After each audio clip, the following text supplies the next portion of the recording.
I touched the forbidden clay pot that no one in my village dared to approach. I returned to my ancestral village in Kerala. My grandmother warned me never to touch the clay pot in our prayer room. I hadn't been home in 13 years. Not since Appa Dad died under the jackfruit tree. Not since Amma Mom stopped speaking and started staring blankly at things I couldn't see. Last week I got a letter. No return address. Just one line scribbled in shaky blue ink. Amama Grandma is calling. Come before it's too late. It smelled like smoke and turmeric, like the inside of our kitchen during monsoon power cuts. That smell hit me harder than the words did. Something old was waiting for me back in Guatemala. Something I tried to forget. The house, the pot, and the story that was never meant to be remembered. Before the gods had names, the forests had laws. Not written, not spoken, just known. In the bones of people who dared to hunt without asking or plant without offering. Back then, spirits were part of life. They whispered in the wind, hid in the rain, and sometimes, if you were desperate enough, they showed up. Shaitan wasn't a god.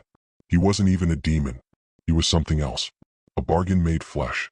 The old folks say a long time ago, a village priest, desperate to save his wife, bled a rooster into a fire under a jackfruit tree. He didn't know the full chant, just enough to make something listen. The ground cracked. The fire hissed. And something stepped out. Not tall. Not loud. Child-sized, skin like burnt coconut shell, eyes like ghee just before it smokes. It wore silver anklets that didn't make a sound.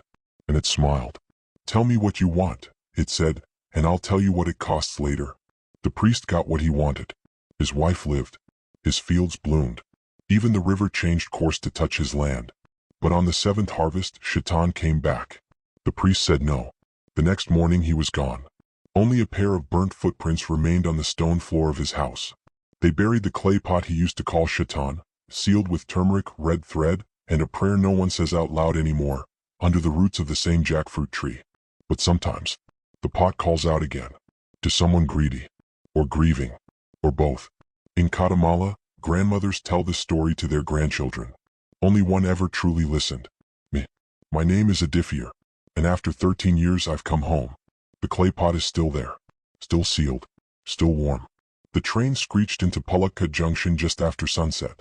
Hot wind slapped against my face as I stepped out, clutching the letter tighter than I meant to. I didn't know if I was coming home or walking into a memory that still hadn't finished with me. The auto driver didn't ask questions when I gave him the name of our family home.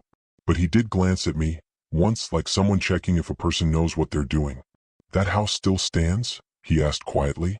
You know what they say about the tree? I didn't answer. Just nodded.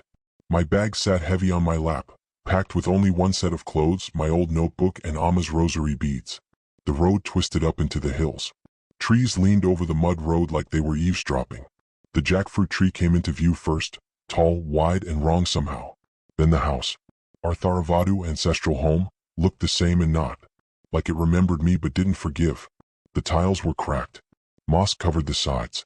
Vines had crept into the veranda, curling around pillars like old fingers. I pushed open the gate.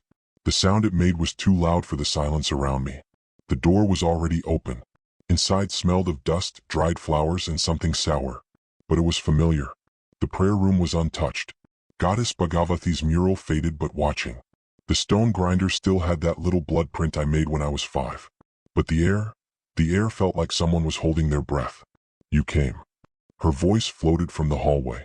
Mama. She looked older, thinner. Her mundu hung loose over her frame. Her hair was dyed black, but her eyes, those gray eyes, still saw too much. She didn't hug me. Just nodded, turned, and walked in.